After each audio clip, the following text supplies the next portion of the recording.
されども、今回は芋料理ですねの比較です。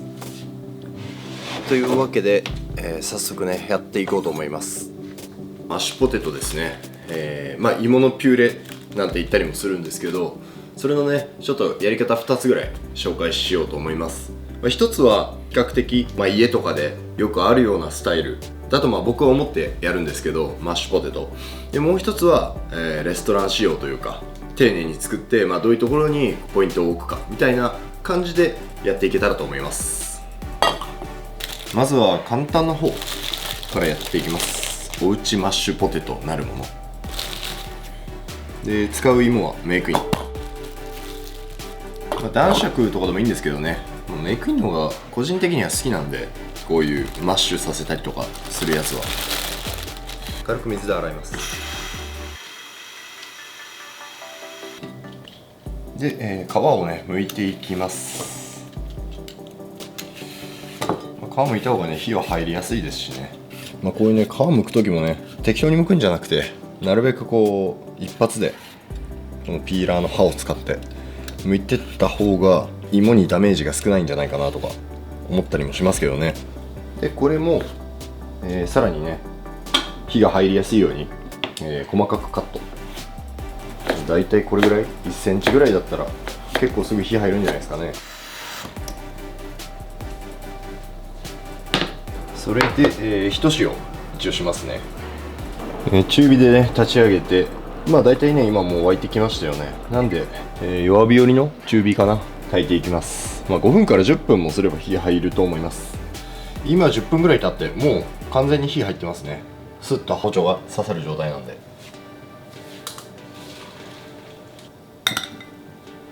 まだねちょっとさっき細かく切った状態で茹でただけなんで、フォークなどを使って少しマッシュさせていきます。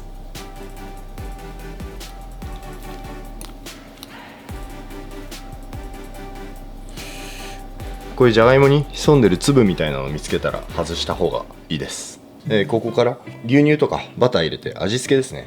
まずはバター、あったかいうちにね入れないとバターが混ざりきらないんで、牛乳を、30cc ぐらいですかね。あとはマヨネーズ小さじ1ぐらいで、この時点で一回味を見ましょう。塩かな。よっしゃ、盛り付けていきます。盛り付けるって言ってもね、特にそんなにこうおしゃれな盛り込みとかができるようなものでもないんですけど、黒胡椒、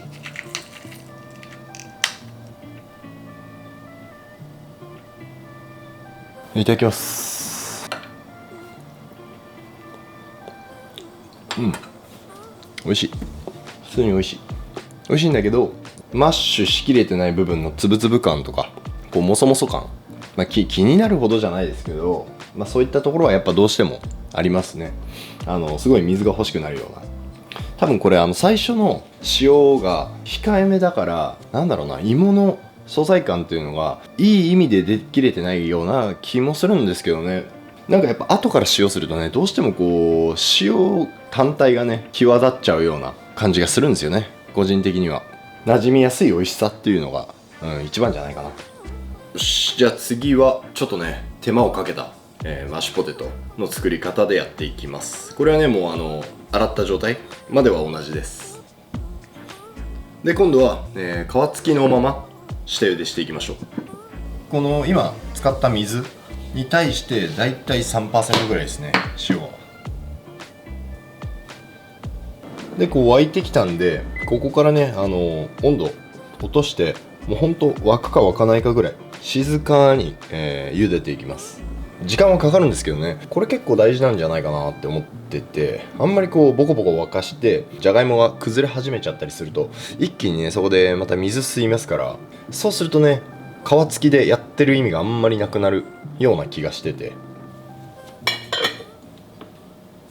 あとはこう茹でる時にじゃがいもにねこうちょっと切れ込みとか入れて皮むきやすくしておくっていう方法もないことはないんですけど、細かいこと言うとやっぱそういった切れ込み部分から、水入っちゃうかなとかってちょっと思ったりするとね、なかなかあんまり僕はやらないんですけどね。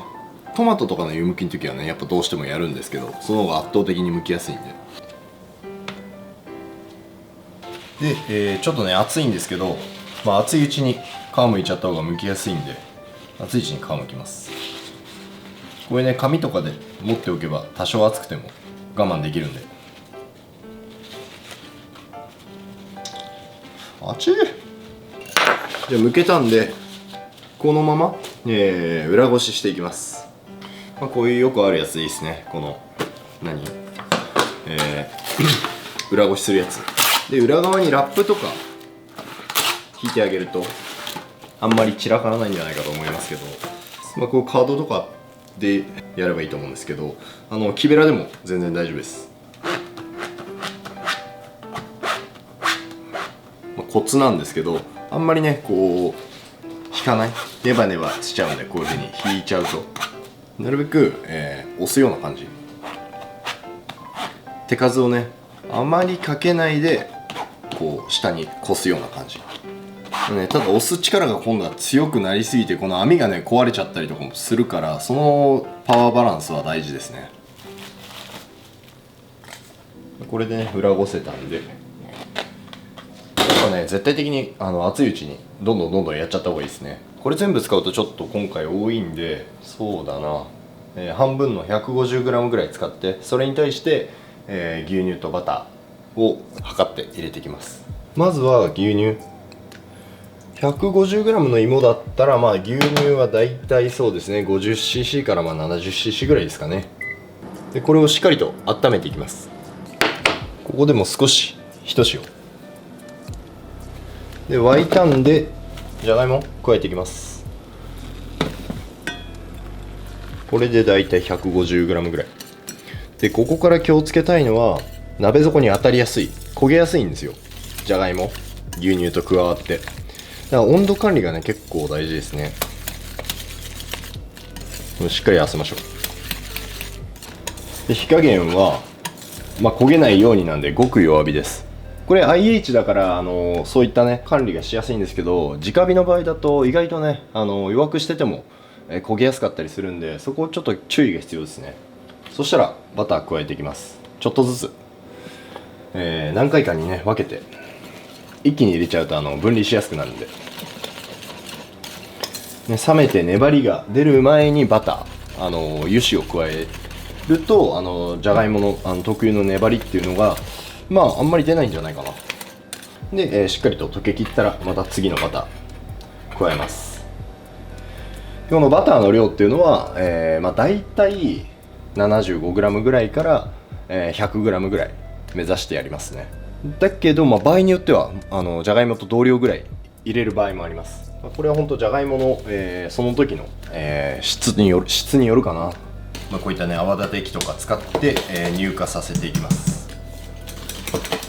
でこうね泡立て器とか使わないで普通にこうゴムベラとか、木べらとか使ってこれで混ぜていく場合もあるんですけど、いやこれはねやりやすい方でいいかなと思いますけどね。これでも全然いいんです。でこれやってて結構ありがちなのが、これだけねバター入るんで分離してくるんですよ。この温度調整をねちょっと間違えると、こういうような感じでバターがね結構こう浮かび上がってくるというか、こういう風になった場合は水分足せば基本的に元に戻るんで、こうやってね牛乳少し足したりとかして、この牛乳もできればあったかい状態のものにした方がいいですね。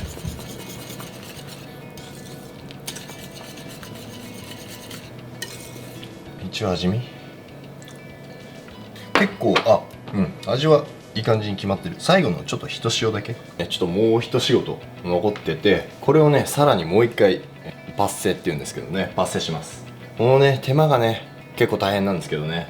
でも大事ですから。シノワって呼ばれるもの、こういうのがねソースこしたりするんですけど、こういうのがなければさっき裏ごしたタミとか使っても全然大丈夫です。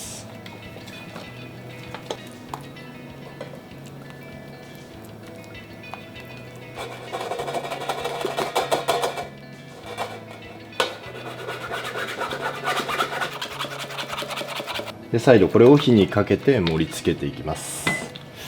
もうねかなりね滑らかなんですよね。やっぱね最後の裏ごしがね結構効くんじゃないかなと思ってます。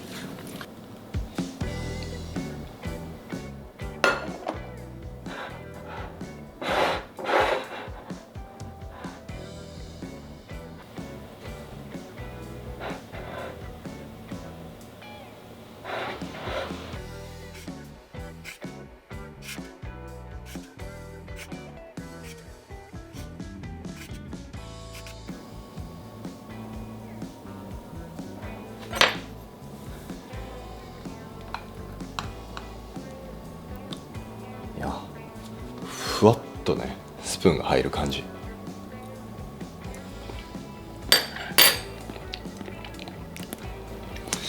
やばい、めっちゃうまいこれねほんとたまんないうまさ。ちょっとねめんどくささっていうのはもちろんあるかもしれないんですけど、もう口の中で一切ざらつかない、すっごい滑らかさ。やっぱ皮付きで茹でてるんで余計な水っぽさっていうのはないと思います。あと塩をねしっかりと効かせてるんで、じゃがいものね風味っていうのも生きてるんですよね。こうバターたくさん入ってるけどそれに負けないじゃがいも感、これは本当絶妙なんじゃないかなって思います。で一気にこれね全部食べるっていうことはあんまりないと思うんですよ。ほんとねスプーン2杯分ぐらいを例えば、パンに塗ってもいいし、肉や魚の下にねこうちょっと引いたりとか横に添えたりとかするだけで全然変わるんで一皿が。あとは例えばめちゃめちゃおすすめなのはカレーだったりとかハヤシライスにちょっとポンって添えたりすると味がねガラッと変わるんで、最初普通に食べてこれをポンって後から添えたりしてで混ぜて食べると、もうこれはね最高なんじゃないかと思いますけどね。というわけでマッシュポテトの比較でした。ちょっとした手のかけ方で仕上がりっていうのはだいぶ違いが出ると思いますけど、どうですかね。後半の方に作ったのは意外と作り置きにも対応できて、何かと応用の効くレシピだと思います。よかったらぜひ参考にしてみてください。それじゃあまた次回の動画でお会いしましょう。アビアント。